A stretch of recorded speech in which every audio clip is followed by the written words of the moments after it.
Samajwadi party के प्रवक्ता हैं मेरे साथ मौजूद हैं इस कार्यक्रम में। फराज जी, ये कौन सा हाइड्रोजन बम लिए राहुल गांधी घूम रहे हैं? आप तो उनके खास पार्टनर हैं उत्तर प्रदेश में, तो आपको कुछ शेयर किया कि ये किस तरह का बम है? ऐसा तो नहीं कि आप लोगों को कोई नुकसान हो उससे? फटेगा तो पहचानता थोड़ी है कि किसको। ब्रजेश जी, एक सबसे पहले आपसे एक मैं शिकायत कर दूं।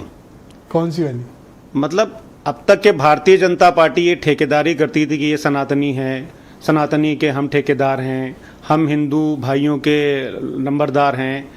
आज आप भी ये कांग्रेस के हमारे साथी से पूछ रहे हैं कि अब कांग्रेस भी सनातनी होने की बात करने लगी। तो तुलसीदास जी ने कहा, पे एतराज है या कांग्रेस पर एतराज? नहीं, आपका बड़ा सम्मान है, लेकिन आपने जो ये कांग्रेस से सवाल पूछा उस पर मुझे एतराज मैं नहीं कहूंगा। लेकिन जवाब क्या दिया? उस पे एतराज नहीं है? नहीं, बिल्कुल उन्होंने सही जवाब दिया, बिल्कुल सही जवाब दिया। अब सुनिए, आप देखिए, मतलब जो मर्डर करे उस पे चार्ज नहीं बनता। देखिए, भारतीय जनता पार्टी क्या करती है? 120 भी का मैं मुलजिम। अरे सर, आप सुनिए मेरी बात। भारतीय जनता पार्टी जो है वो हमेशा, क्योंकि आपने सनातन से शुरू किया तो थोड़ा सा मुझे उसमें बोलना पड़ेगा। भारतीय जनता पार्टी हमेशा रामराज की बात करती है। मोदी जी कहते हैं कि हम रामराज देंगे। गोस्वामी तुलसीदास जी ने क्या कहा था? राम राज बैठे त्रिलोक का, हर्षित भय गए सब सो का, बैरू न कर काहू संग कोई, राम प्रताप विषमता खोई। इसका मतलब अब आप तो इतने विद्वान हैं, आपको पता ही होगा। तो क्या जो तसव्वुर गोस्वामी तुलसीदास जी ने रामराज का दिया था, आज वैसा कुछ हो रहा है? कुछ नहीं हो रहा है। शिशु मृत्यु दर में तो उत्तर प्रदेश सबसे आगे है। किसानों की आत्महत्या में तो रोज की रोज कहीं ना कहीं आत्महत्या हो रही है। खैर, अब आ जाते हैं हम सब्जेक्ट पर। अभी आपने कहा, कुछ डर की बात करी हमारे कांग्रेस के प्रवक्ता से, हमारी ओपोजिशन पार्टीज के बारे में। मैं तो ये मानता हूं कि इस देश में आदरणीय प्रधानमंत्री जी से बड़ा कोई डरपोक है ही नहीं। अब पूछिए ऐसा क्यों? आज सुबह जैसे ही मैंने सोशल मीडिया खोला, फेसबुक खोला, देखा हमारे बाराबंकी के जिला अध्यक्ष कांग्रेस के जो हैं मोहम्मद मोहसिन साहब, उनके घर पे कम से कम 15 पुलिस वाले बैठे हुए। तो हमने फ़ोन किया, हमने कहा भाई कि कौन सा तुम गुनाह कर दिए? बोले कुछ नहीं, हम लड़ाई लड़ रहे हैं संविधान की, तो मुझे नज़रबंद कर लिया गया है। तो मैंने कहा बधाई हो आपको, क्योंकि जब आज़ादी की लड़ाई शुरू की आज़ादी के मतवालों ने, तो उनके ऊपर भी बहुत ज़्यादा पुलिसी अत्याचार हुए थे। तो आज विपक्ष के लोगों के ऊपर हो रहे हैं, तो कोई बहुत बड़ी बात नहीं है। दूसरी बात, फिर दूसरी खबर आई, मैंने देखा। आपको अचरज किस बात का था? कितने तो मोहल्ले में मोहसिन साहब के पास वोट भी नहीं होंगे जितनी पुलिस आ गई। कांग्रेस जीती है वहां बाराबंकी से। नहीं, मोहल्ले की बात की। पूरे मालूम है, हाँ, पूरे जिले से कांग्रेस जीती है। जाहिर सी बात है, वो लोकसभा सीटें। खैर, अब देखिए आज प्रॉब्लम क्या है जी। आदरणीय प्रधानमंत्री जी भी उत्तर प्रदेश का दौरा कर रहे हैं। तो जब प्रधानमंत्री जी को यह डर लगता है कि वोट चोरी से वो नहीं जीत पाएंगे, वोट चोरी का तो पूरा खुला नमूना आपने देखा ही था चंडीगढ़ में क्या हुआ था, जिसपे सुप्रीम कोर्ट ने कहा था कि it's a murder of democracy and it's a mockery of democracy. क्या था सुप्रीम कोर्ट ने? कुछ तो नहीं किया था उसमें। अरे इससे बड़ी क्या टिप्पणी कोई होगी? टिप्पणी है इस सुप्रीम कोर्ट की, इससे बड़ी कोई टिप्पणी होगी कि it's a murder of democracy? ये भारत उसी तरह की टिप्पणी जो शंकर पांडे ने कहा, कांग्रेस पार्टी सनातन से सूत्र लेती है। अब मैं आगे बोलूं?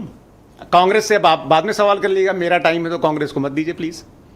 तो आज क्या हो रहा है ब्रजेश जी के प्रधानमंत्री जी को ये अच्छी तरह से पता है कि उत्तर प्रदेश के आदरणीय मुख्यमंत्री जी के शासनकाल में कोई काम नहीं हुआ है। आपको मैं एक अभी लेटेस्ट एग्जांपल देता हूं कि बलिया में एक सरकारी अस्पताल में एक जो मरीज है उसका इलाज हो रहा था टॉर्च की रोशनी से। इसका क्या मतलब हुआ?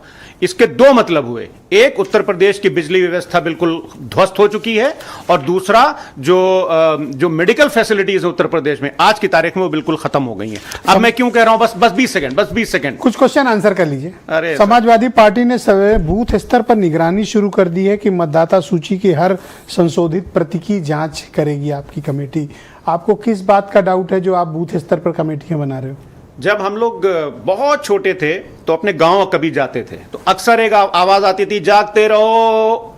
एक 20-25 लोग टोली बना करके पूरे गांव में घूमते थे और जागते रहो कह करके चोरों को डराते थे कि ताकि कहीं किसी के घर में चोरी ना हो, कहीं डाका ना हो।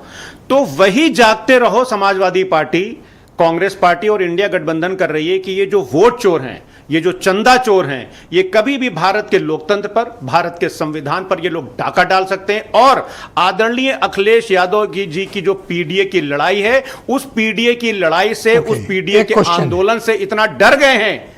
2024 में अगर वोट चोरी हुई थी समाजवादी पार्टी के जन्म के इतिहास काल से अब तक सबसे ज्यादा मेंबर ऑफ पार्लियामेंट लोकसभा आपके जीत कर आए हैं, तो अगर वोट चोरी हुई होती तो आप इतनी सीटें कैसे जीत के आते? ब्रिजेश जी, अगर वोट चोरी नहीं हुई होती तो आदरणीय प्रधानमंत्री जी इस देश में आज नेता विपक्ष होते, और हो सकता है आदरणीय अखिलेश यादव जी इस देश के प्रधानमंत्री होते अगर वोट चोरी ना हुई होती तो। अच्छा, क्योंकि उत्तर प्रदेश में कितनी सीटों पर लड़े थे सर, पता है? कम से कम हम 70 सीटें जीतते। 63 पे लड़े हो, 70 जीतोगे। हम इंडिया गठबंधन की बात, थैंक यू सर, धन्यवाद। गठबंधन की बात, 63 लड़ने वाले 70 सर जीत इंडिया रहे हैं। गठबंधन की बात कर रहे हैं हम, Thank you, 70 sir. सीटें हम जीतते इंडिया बहुत गठबंधन। शुक्रिया। देखो ओम प्रकाश सिंह तनाव में, थोड़ा रुक जाओ।